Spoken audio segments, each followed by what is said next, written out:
bu yee bu nekk ci daara ji bar bay fekk la ci daara moo tax xalifa bi yëkkati wallaahi yàlla yàlla guddal sa fan baax amiin yaa rabbi amiin Mbaye jërëjëf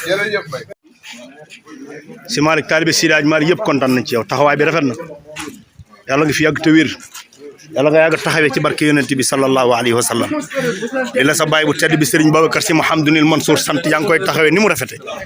tabarakallahu yow yaay tere di ñëw kër gi boole surtout Seydi Hadji Malick yëpp si Malick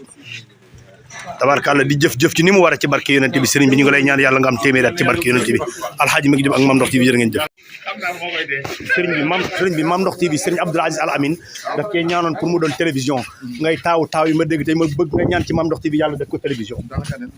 incha allahu rabbi si Malick jërëjëf si Malick Serigne Habib maa ngi lay ziar jërëjëf si Malick jërëjëf Seydi Mouhamadoul Moustapha Sy ibnu Serigne Abdoul Aziz Al Amine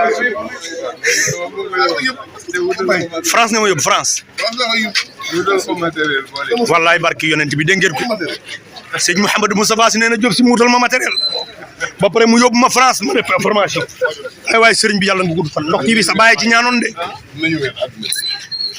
sëriñ bi sa bàyyi ñaanoon ci Mame Ndokh TV